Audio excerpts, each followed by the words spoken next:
Hello दोस्तों, आज आप लोगों के समक्ष एक बहुत ही महत्वपूर्ण टॉपिक लेकर के मैं उपस्थित हूं। और ये टॉपिक बीपीएससी, सीडीपीओ और सचिवालय सहायक का जो आने वाला एग्जाम है, ठीक है, उसमें बहुत ही महत्वपूर्ण और इससे निश्चित रूप से आप लोग बीपीएससी में ये एकदम निश्चित है कि इससे 1 या 2 सवाल पूछेगा ही। ठीक है, ये इतना इंपॉर्टेंट टॉपिक है बीपीएससी के दृष्टि से, ठीक है, कि मैं बता नहीं सकता। इतना इंपॉर्टेंट है कि आपको इतना डाटा एकदम याद कर लेना चाहिए, एकदम कंप्लीटली याद कर लेना चाहिए। और यदि इसको याद कर लीजिएगा तो पक्का आप 2 नंबर आगे रहिएगा ही। ठीक है, तो चलिए हम लोग शुरू करते हैं। ये जनगणना 2011, हालांकि जैसे देखिए वर्तमान में हम लोग को जनगणना 2021 पढ़ना था, लेकिन ये कोविड-19 की वजह से वो उस पर पूरा फाइनल रिपोर्ट अभी नहीं आ पाया या फाइनल डाटा हमारे समक्ष नहीं है। ठीक है, इसलिए हम लोग 2011 का ही जनगणना को हम लोग बढ़िया से देख लेंगे। इससे 1 या 2 सवाल निश्चित रूप से हर बार रहता ही है। यदि आप भी दिए होंगे तो निश्चित रूप से इस चीज का पता आपको भी होगा, इसलिए रिवीजन करना काफी जरूरी है। ठीक है, तो चलिए हम लोग शुरू करते हैं। ये जनगणना 2011, ये सबसे पहले जानते हैं कि ये कौन सी जनगणना थी। ये 15वीं जनगणना थी और इस समय जो था महापंजीयक या जनगणना आयुक्त कौन थे? सी चंद्रमौली थे। कौन थे? ये सी चंद्रमौली थे। ठीक है, चलिए इसके पहले थोड़ा सा बेसिक जानकारी हम लोग ले लेते हैं कि जैसे देखिएगा कि जनगणना का व्यवस्था हमारे संविधान के किस आर्टिकल में है, तो आर्टिकल 246 यानी कि देखिएगा आर्टिकल 246 के तहत 7वीं अनुसूची में, ठीक है, कौन सी अनुसूची में?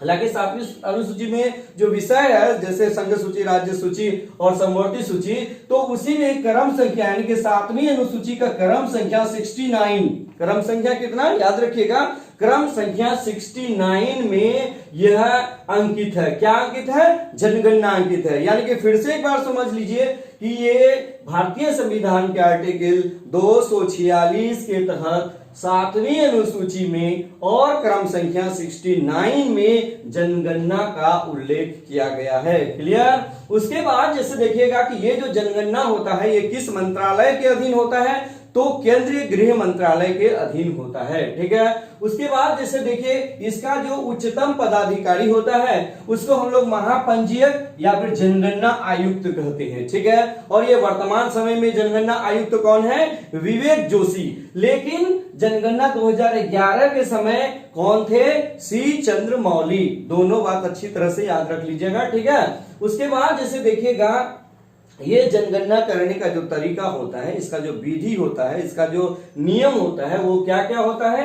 सामाजिक, सांस्कृतिक एवं आर्थिक जीवन से संबंधित प्रश्न पूछा जाता है और उससे संबंधित उसका अध्ययन किया जाता है। उसके बाद जो डाटा प्रस्तुत किया जाता है, यानी कि किसी भी आदमी का क्या सामाजिक, सांस्कृतिक और आर्थिक जीवन से संबंधित आंकड़ों का अध्ययन कर ये डाटा प्रस्तुत किया जाता है। तो आपको पूछा जा सकता है कि ये जो जनगणना होता है इसका विधि क्या है, यानी कि किन किन पहलुओं पर ध्यान दिया जाता है? तो सामाजिक, सांस्कृतिक एवं आर्थिक जीवन, ये 3 पहलू पर ध्यान देते हुए ये जनगणना तैयार की जाती है। ठीक है, चलिए अब हम लोग थोड़ा सा देखते हैं इसके प्रीवियस यानी हिस्ट्री को देखते हैं कि सब भारत में पहली बार जो विधिवत जनगणना हुई थी। ठीक है, विधिवत जनगणना कब हुई थी? 1872 ईस्वी में हुई थी। किसके समय में हुई थी? लॉर्ड मेयो के समय में हुई थी। किसके समय में? लॉर्ड मेयो के समय में हुई थी। कब हुई थी? 1872 में। लेकिन वह क्या था?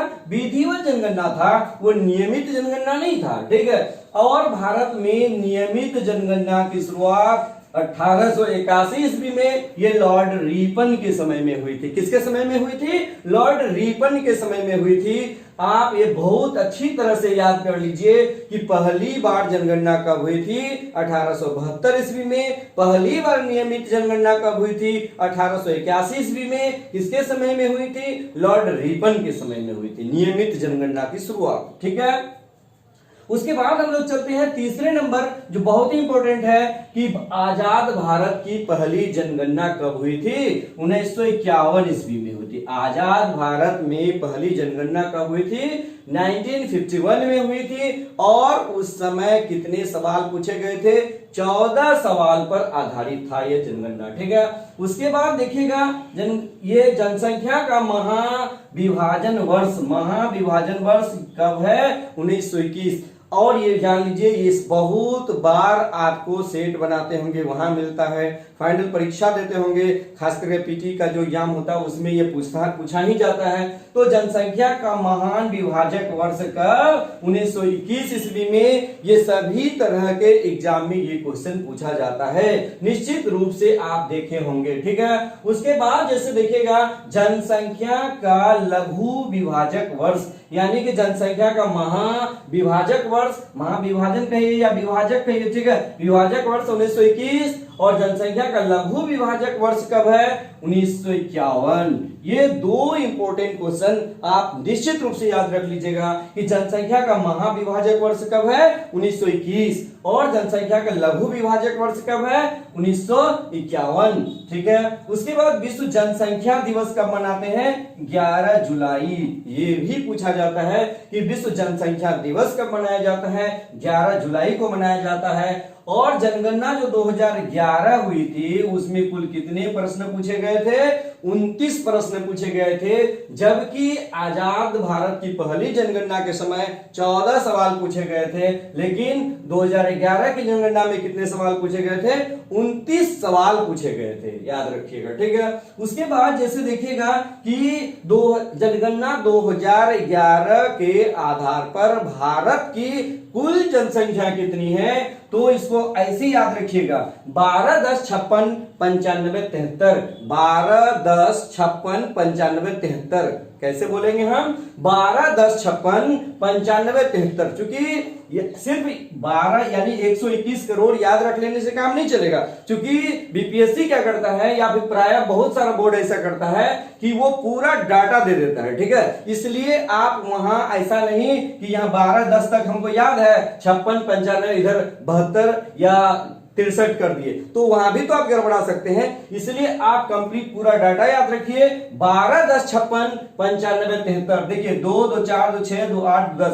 सोच लीजिए कि ये क्या है? मोबाइल नंबर है। ठीक है, ये 12, 10, 56, 95, 73। अब जब मोबाइल नंबर 10 डिजिट का हमको याद रह सकता है तो फिर भारत की जनसंख्या का क्यों नहीं? ठीक है, इसलिए आप इसको ऐसे याद रखिए, 12, 10, 56, 95, 73। एक दो बार बोलिए, आराम से याद हो जाएगा। ठीक है, तो देश की कुल जनसंख्या कितनी है? 12, 10, 56, 95, 73। किसके आधार पर? जनगणना 2011 के आधार पर। ठीक है, और ये देखिएगा विश्व की कुल जनसंख्या का ये कितना प्रतिशत है? 17.5% है। यानी कि आपको पूछा जा सकता है भारत की जनसंख्या विश्व की कुल जनसंख्या का कितना प्रतिशत है? 17.5% है। क्लियर? उसके बाद देखिएगा ये भी पूछा जाता है 10 की जनसंख्या वृद्धि दर, यानी 2001 से 11 तक 10 वर्ष के अंतराल में इसकी वृद्धि कितनी हुई? यानी कि 17.7%। 10 की वृद्धि दर कितना है? 17.7% है। ठीक है, और भारत का जनसंख्या घनत्व, यानी कि आपको क्वेश्चन ऐसे पूछा जाता है जनगणना 2011 के आधार पर भारत का जनसंख्या घनत्व कितना है? तो 382 व्यक्ति प्रति वर्ग किलोमीटर। यानी कि ये जनसंख्या घनत्व का मतलब क्या होता है? प्रति वर्ग किलोमीटर में 382 व्यक्ति निवास करता है। ठीक है, उसके बाद देखिएगा लिंगानुपात, यानी कि जनगणना 2011 के आधार पर लिंगानुपात कितना है? 943। यानी कि लिंगानुपात का मतलब क्या होता है? कभी कभी ये भी क्वेश्चन पूछा जाता है कि लिंगानुपात क्या है, तो उस स्थिति में क्या कीजिएगा? लिंगानुपात का मतलब होता है प्रति 1000 पुरुष पर महिलाओं की संख्या। यानी कि क्या होगा? प्रति 1000 पुरुष पर महिलाओं की जो संख्या होती है वही क्या कहलाता है? लिंगानुपात। यानी कि प्रति 1000 पुरुष पर महिलाओं की संख्या भारत में कितनी है? 943। ये बहुत अच्छी तरह से याद रख लीजिएगा, ये पूछा जाता है कि भारत का लिंगानुपात जनगणना 2011 के आधार पर कितना है? 943। क्लियर? अब हम लोग देखते हैं भारत की साक्षरता। भारत की साक्षरता कितना है? 73%। भारत की साक्षरता कितना प्रतिशत? 73, यानी कि 73%। और इसमें मेल यानी कि पुरुष का साक्षरता प्रतिशत कितना है? 80.9%। और महिलाओं का कितना है 64.6%। कितना 64.6% महिलाओं का साक्षरता प्रतिशत है कि कहां भारत में, किसके आधार पर, जनगणना 2011 के आधार पर। चलिए अब हम लोग बात करते हैं कि सर्वाधिक जनसंख्या यानी भारत में जो 2011 की जनगणना है उसके आधार पर सर्वाधिक जनसंख्या वाला जो राज्य है वो कौन है, यूपी। दूसरे नंबर पर कौन है, महाराष्ट्र। और तीसरे नंबर पर कौन है, बिहार। तो बिहार के बारे में पूछा जाता है कि जनसंख्या की दृष्टि से बिहार का स्थान कौन सा है, पिछली बार बीपीएससी में पूछा गया था, ठीक है। उसके बाद देखिएगा कि न्यूनतम जनसंख्या जो है यानी कि भारत में सबसे कम जनसंख्या वाला जो राज्य है वो कौन सा है, वो सिक्किम। वो कौन सा है, सिक्किम है, ठीक है। उसके बाद यूनियन टेरिटोरी में देखिएगा केंद्र शासित प्रदेश की बात यदि की जाए तो सर्वाधिक जनसंख्या कहां है, दिल्ली में है। और न्यूनतम जनसंख्या कहां है, तो लक्षद्वीप में है, ठीक है। उसके बाद देखिए सर्वाधिक जनघनत्व कहां है, सर्वाधिक जनसंख्या घनत्व बिहार में है, वो कितना है 1106 है, ठीक है। और न्यूनतम जनसंख्या घनत्व किस राज्य का है, अरुणाचल प्रदेश का है, और कितना है 17 व्यक्ति प्रति वर्ग किलोमीटर। और बिहार में कितना सर्वाधिक 1106 व्यक्ति प्रति वर्ग किलोमीटर। उसके बाद देखिएगा सर्वाधिक जनघनत्व वाला यूनियन टेरिटोरी यानी कि सर्वाधिक जनसंख्या घनत्व वाला जो केंद्र शासित प्रदेश है वो कौन सा है, दिल्ली है। और ये कितना है 11,320 व्यक्ति प्रति वर्ग किलोमीटर, ठीक है। उसके बाद देखिएगा न्यूनतम जनसंख्या घनत्व वाला केंद्र शासित प्रदेश कौन है, तो अंडमान निकोबार, अंडमान निकोबार है, ठीक है। अब इसमें देखिएगा क्या कि सर्वाधिक लिंगानुपात किस राज्य का है। आपको पूछा जाता है कि जनगणना 2011 के आधार पर सर्वाधिक जो लिंगानुपात है, सर्वाधिक लिंगानुपात किसका है, केरल का है। लिंगानुपात का मतलब क्या हो गया, जैसे पहले ही बताया 1000 पुरुष पर महिलाओं की संख्या, और केरल में ये अधिक ही है यानी कि 1084 महिलाएं हैं 1000 पुरुष पर, ठीक है। यानी कि 84 महिलाएं वहां अधिक है, ठीक है। उसके बाद न्यूनतम कितना है, न्यूनतम किस राज्य का है लिंगानुपात, तो हरियाणा का है। तो हरियाणा का कितना है, ये 879 यानी कि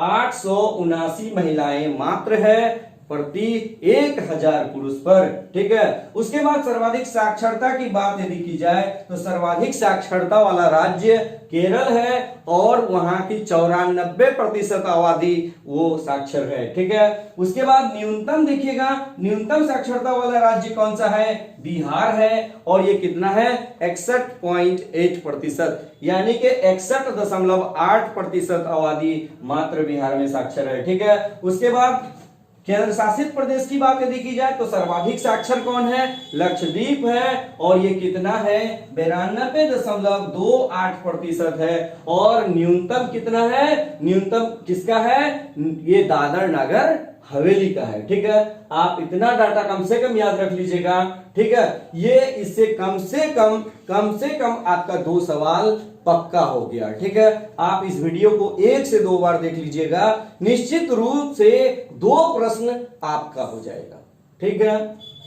बस आज इतना ही। अगले वीडियो में मैं आप लोगों के लिए वन स्थिति रिपोर्ट यानी 2019 जो कि प्रति 2 वर्ष पर प्रकाशित की जाती है, देहरादून से प्रकाशित होता है, ठीक है। और ये वन स्थिति रिपोर्ट भी देखना न भूलें, उसमें निश्चित रूप से उससे भी 1 या 2 सवाल पूछा जाता है। और इसके बाद मैं आप लोगों को एक वीडियो और प्रोवाइड करूंगा जो क्या होगा, जनगणना 2011 बिहार के संदर्भ में, ठीक है। उसके बाद फिर ये क्या कहते हैं वन स्थिति रिपोर्ट जो होगा, वन स्थिति रिपोर्ट जो होगा वो बिहार के संदर्भ में भी होगा और भारत के संदर्भ में भी होगा, ठीक है। वो दोनों 2 वीडियो उसका होगा, एक वीडियो जनगणना का और होगा जो बिहार स्पेशल होगा, ठीक है। आप निश्चित रूप से उन वीडियो को भी देखिए और अपने नंबर को सुरक्षित कर लीजिए, ठीक है। बस आज के वीडियो में इतना ही, धन्यवाद।